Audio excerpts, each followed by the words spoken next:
Hello everyone, have a nice day. A very interesting good morning all of you. This is Kajal and आज हम मिले हैं एक नई सोच और उम्मीद के साथ एंड आज हम पढ़ने वाले हैं क्लास 11 के chapter number 4 the portrait of a lady which is written by Khushwant Singh. So first of all I will tell you about what is the meaning of portrait. Portrait का क्या मतलब होता है?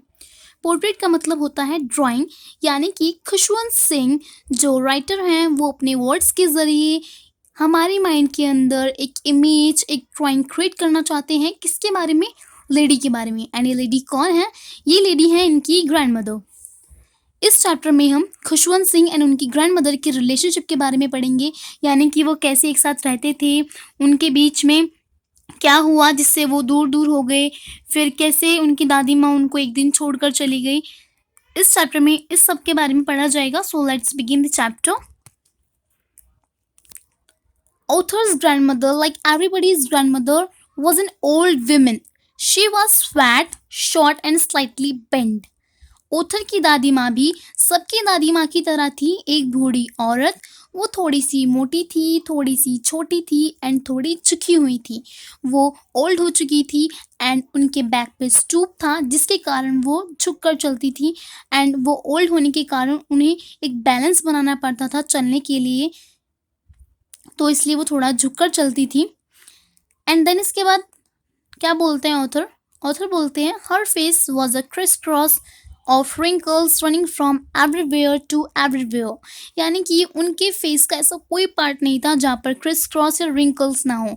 रिंकल्स का मतलब होता है झुर्रियाँ एंड क्रिस क्रॉस तो आपको पता ही होगा, ये क्रिस क्रॉस होता है जो उनके फेस पे थे, हर जगह थे। इसके बाद क्या बोलते हैं? शी ऑलवेज वोर अ white sari with silver Luke's covering her face, यानी कि वो हमेशा वाइट साड़ी पहनती थी। ऐसा क्यों? क्योंकि ऑथर के दादाजी की डेथ हो चुकी थी एंड हमारे कल्चर में क्या होता है, जब किसी के हस्बैंड की डेथ हो जाती है सो मोस्टली जो लड़कियां हैं या फिर जो लेडीज़ हैं वो वाइट साड़ी पहनती हैं। तो वो भी जब से उनके दादाजी की डेथ हुई तो वो भी जब से वाइट साड़ी पहनने लगी थी, तो जब से वो वाइट साड़ी ही पहनती थी। एंड उनके बाल का कलर क्या था? सिल्वर था। लोक्स का मतलब ताले नहीं है, लोक्स का मतलब हेयर होता है। तो उनके बाल हमेशा थोड़े से खुले खुले से रहते थे, चूटियाँ ढीली ढीली सी होती थी, तो जो उनका फेस पे जो हेयर थे वो उनको कवर करके रखते थे। एंड उनकी वाइट साड़ी बहुत ही ज़्यादा सुंदर लगती थी, प्रॉपर वाइट दिखती थी वो। तो इसी के बेस पे ऑथर ने एक लाइन बोली थी, due to which the narrator describe her as a being winter landscape in the mountains, यानी कि वो कहते हैं कि जब कभी भी आपको मौका मिले एंड आप जब घूमने जाएं तो पहाड़ियों में बर्फीली पहाड़ियाँ जब ढकी हुई होती हैं, मेरी दादी माँ भी उनकी तरह हैं। एंड वो ऐसे क्यों बोलते हैं? एक तो वो वाइट साड़ी पहनती हैं एंड ऊपर से वो बहुत ज़्यादा काम थी, स्वीट हार्टेड थी, बहुत ज़्यादा साइलेंट रहती थी। तो इसलिए उन्होंने उनको डिस्क्राइब करा है एक बर्फीली पहाड़ियों से और वहाँ की शांति से। इसके बाद है she lived in a village with author, वो ऑथर के साथ विलेज में रहती थी। उनके पेरेंट्स सिटी में रहते थे बिकॉज उनकी जॉब नहीं लगी थी, तो वहाँ पे वो सेटल होने गए हुए थे, इसलिए ऑथर एंड उनकी दादी विलेज में रहते थे, उनके पेरेंट्स के साथ नहीं रहते थे। इसके बाद क्या बताते हैं? She walk the author early in the morning, यानी कि वो ऑथर को सुबह मॉर्निंग में उठाती थी, get him ready for the school, school के लिए रेडी करती थी। She served him breakfast and took him to school, वो उसे ब्रेकफास्ट देती थी और उसको स्कूल लेकर जाती थी। उनकी दादी माँ भी उन्हीं के साथ स्कूल जाती थी बिकॉज उनका स्कूल जो है टेम्पल से कनेक्ट था, तो टेम्पल में वहाँ पे दादी स्क्रिप्चर्स पढ़ती थी एंड पहले बच्चों को ज्ञान के बारे में, भगवान के बारे में विद्या दी जाती थी। एंड जब वो ऑथर सिटी में चले जाते हैं तो तब दादी को कैसा लगता है, कैसा फील होता है, अब हम ये पढ़ेंगे। उससे पहले मैंने आपको बताया था कि का दादी जी बहुत ज़्यादा काइंड हार्टेड थी, तो काइंड हार्टेड थी तो इसलिए वो क्या करती थी, वो she use to feed dogs in the village and the sparrows in the city.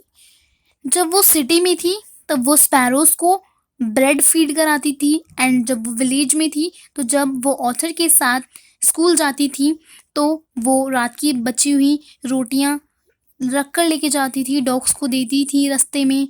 And जब वो सिटी में चली गई तो वहाँ पर डॉग्स नहीं थे, तो उन्होंने स्पैरोज को अपना फ्रेंड बना लिया था। इसके बाद क्या बोलते हैं, she was a religious lady as she was always praying silent, यानी कि वो साइलेंटली प्रेइंग करती रहती थी हमेशा। इसके बाद she was also a strong women and was serious about authors education. वो उनकी एक हैबिट थी, वो जब ऑथर को रेडी करती थी तो वो हमेशा प्रेइंग करती रहती थी, कुछ साउंड्स में, स्मॉल स्मॉल धीरे धीरे कुछ साउंड में बोलती थी। वो ऑथर को सुनना बहुत अच्छा लगता था, वो चाहती थी कि ऑथर उन्हें लर्न कर ले, बट ऑथर को सुनना अच्छा लगता था। कभी भी उसने ये नहीं सोचा कि मैं इसको लर्न करूं, बस उसे सुनना पसंद था। बट इसके बाद में उनके बहुत ज़्यादा टेंशन रहती थी उसकी एजुकेशन की, ऑथर्स की एजुकेशन की। जब वो गाँव में थी तो वो उसको पढ़ा देती थी, क्योंकि तब स्क्रिप्चर्स ABCD के बारे में नहीं पढ़ाया जाता था, ग्रंथ के बारे में पढ़ाया जाता था, तो उनको उसके बारे में पता था, तो वो उनको इस बारे में पढ़ा देती थी। लेकिन जब वो विलेज में से छोड़कर सिटी में चले गए, तब क्या हुआ, तो वो उनसे पूछती थी कि आपकी टीचर ने क्या पढ़ाया, तो वो कहते थे कि मुझे वेस्टर्न वे में पढ़ाया गया, साइंस पढ़ाई गई, ग्रेविटी पढ़ाई गई, इंग्लिश पढ़ाई गई। तो उन्हें बहुत ज़्यादा सैड फील हुआ, बिकॉज वो तब उसकी हेल्प नहीं कर पा रही थी। She did not like the Western way of life, science, and English education. She also did not like music. उन्हें म्यूज़िक तो बिल्कुल नहीं पसंद था। उनके अकॉर्डिंग म्यूज़िक कौन सीखते थे? Beggars. Because according to her, it was the monopoly of heart lords and beggars and not me and for us, यानी कि वो हमारे लिए नहीं होता, वो बैगर्स के लिए होता है। म्यूज़िक उनके हिसाब से बहुत ज़्यादा बुरी चीज़ थी, क्योंकि वो उस टाइम पर अच्छा नहीं होता था। इस टाइम पर तो आज म्यूज़िक बहुत ज़्यादा ट्रेंडिंग में है। जैसे मैंने आपको बताया कि पहले वो विलेज में रहती थी एंड विलेज की स्टडी बहुत ज़्यादा ईजी होती थी, वो दादी माँ को आती थी, तो वो ऑथर की हेल्प करती थी, बहुत ज़्यादा प्यार से उनको पढ़ाती थी। बट जब वो विलेज को छोड़कर सिटी में चले गए तो वहाँ की स्टडी वेस्टर्न हो गई, एंड जब उनकी दादी हेल्प नहीं कर पाती थी तो उन्हें बहुत बुरा लगता था।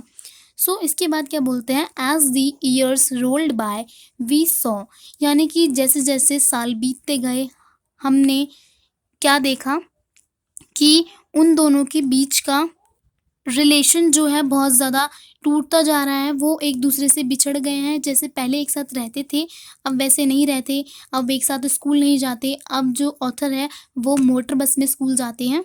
सो ये सब दादी माँ को थोड़ा अजीब लगा, पर उन्होंने साइलेंटली सब कुछ एक्सेप्ट किया। ऐसे ऐसे चलता रहता है। देन एक दिन क्या होता है, one day one day author decided to go abroad for further studies. एक दिन क्या होता है, ऑथर सोचते हैं कि अब मुझे अब्रॉड जाना है अपनी स्टडीज़ के लिए। देन उन्हें पता था, he was sure my grand mother would be upset. उन्हें पता था कि उनकी दादी माँ अपसेट हो जाएंगी कि अब ये यहाँ से भी चला जाएगा, एंड वो भी 5 सालों के लिए। फिर भी वो कुछ नहीं कहती, वो ये शो नहीं करती कि उन्हें थोड़ा बुरा लगा है, वो सब कुछ एक्सेप्ट करती हैं साइलेंटली। बट ऑथर को पता चल जाता है जिस वे में वो एकदम शांत रहती हैं उनका बिहेवियर से, तो वो कुछ नहीं कहती। फिर उसके बाद क्या होता है, the author said she came to leave me at the railway station. दादी माँ उनको छोड़ने रेलवे स्टेशन पे जाती हैं। वो तब भी बहुत ज़्यादा, वो डे बाय डे और ज़्यादा बूढ़ी होती जा रही थी। बट और कितनी बूढ़ी होती, ऑथर के अकॉर्डिंग वो पूरी बूढ़ी हो चुकी थी। सो उसके बाद वो बोलते हैं,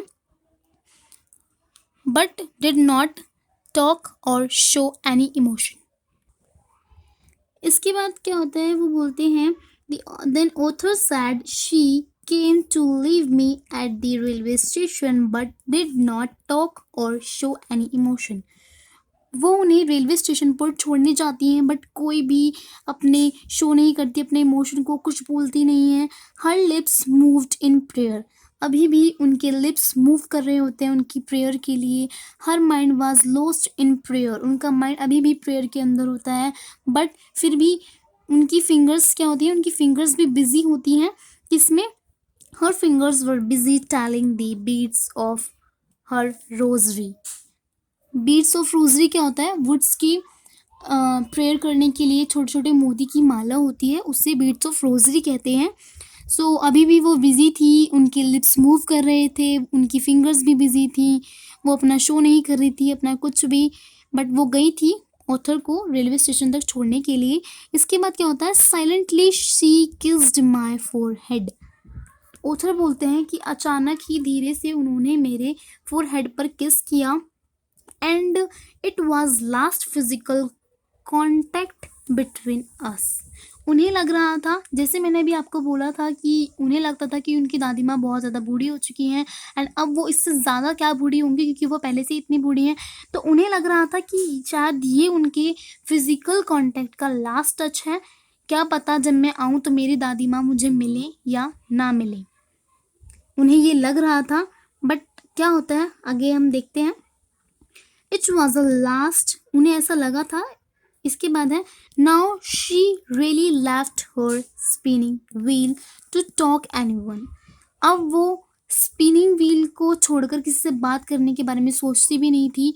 फ्रॉम सनराइज टू सनसेट, सुबह से लेके शाम तक वो अपने स्पिनिंग व्हील पे धागा बनाती रहती थी।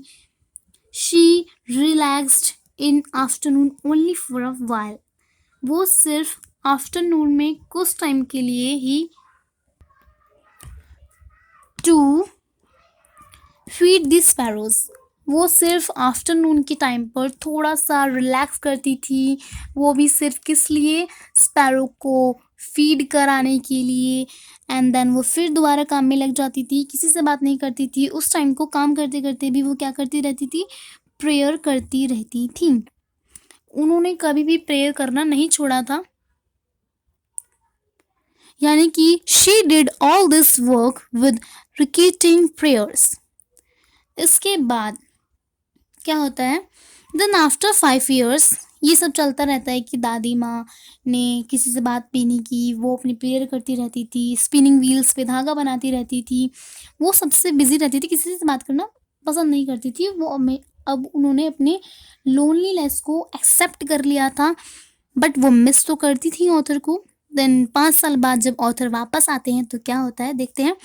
Then after 5 years when author came back home, जब 5 साल बाद ऑथर घर पर आते हैं तो क्या होता है? She came back home and met her at the station. जब वो आते हैं और स्टेशन पर अपनी दादी माँ से मिलते हैं तो वो सच्ची में शॉक हो जाते हैं कि मेरी दादी माँ अभी तक हैं। उन्हें बहुत ज़्यादा अच्छा लगता है। She did not look a day older, वो अभी भी और ज़्यादा बूढ़ी नहीं लग रही थी।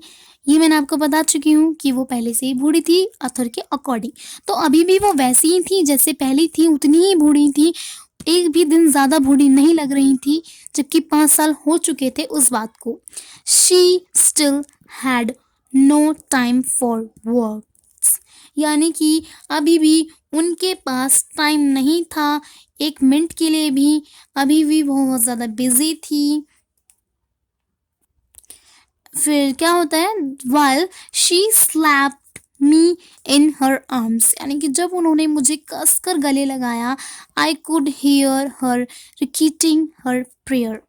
तब भी वो बोलते हैं कि मैं उनकी प्रेयर की रिपीटिंग की आवाज़, यानी कि बार बार बोलना, तो उसे रिपीटिंग कहते हैं, एक सॉफ्ट साउंड होता है उसे रिपीटिंग कहते हैं। तो यानी कि जब उन्होंने कस के गले लगाया तब भी वो उनकी उस आवाज़ को सुन पा रहे थे। उसके बाद क्या होता है? उसके बाद सडनली क्या होता है? Suddenly in the evening a change came over her. She did not pray, she collected the women of the neighbourhood. यानी कि सडनली शाम के टाइम पे क्या होता है, इवनिंग के टाइम पे जब ऑथर आते हैं तब तो दादी माँ सिर्फ उन्हें कस के गले लगाती हैं। देन सडनली क्या होता है, शाम के टाइम पे उनके अंदर एक चेंज आता है। वो तब प्रे नहीं कर रही होती हैं, वो आसपास की पड़ोसन की आंटियों को कलेक्ट कर रही होती हैं, और क्या करती हैं, वो एक ओल्ड ड्रम ले आती हैं एंड उसे स्टार्ट कर देती हैं बजाना। सिंगिंग स्टार्ट हो जाती है, वो बहुत खुश हो जाती हैं, पागलों की तरह झूमने लगती हैं, नाचने लगती हैं। ढोल वो फटा हुआ होता है, उसे धड़-धड़, धड़-धड़ बजाई जाती हैं। उनको खुशी इतनी ज़्यादा होती है क्योंकि उनका बेटा, उनका जो खुशवंत सिंह था वो वापस आ जाता है। उस टाइम पे वो प्रेयर नहीं कर रही होती, कुछ भी नहीं कर रही होती हैं। एंड ये जो चेंज होता है ये खुशवंत सिंह पहली बार देखता है उनके अंदर, जब से वो पैदा हुआ है तब से। सो आइए अब हम पढ़ते हैं कि इस लाइन में से कैसे एक्सप्लेन किया गया है। Got an old drum and started to sing. मैंने बताया था ना आपको कि वो एक ओल्ड ड्रम ले आती हैं कहीं से एंड सिंगिंग करना शुरू कर देती हैं। वो देश के महान लोगों के बारे में गाना गाती हैं, जैसे कि मेरा देश महान, मेरी धरती सोना उगले, इस टाइप से जो भी होता है वो गाती हैं।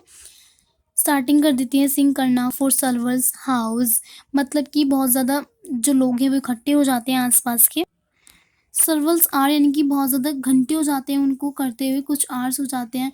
घर वाले कहते हैं कि आप रुक जाइए, उनको बोलते हैं बट वो नहीं सुनती, उन्हें अवॉइड कर देती हैं। एंड बस उन्हें अपनी खुशी दिखती है उस टाइम पे।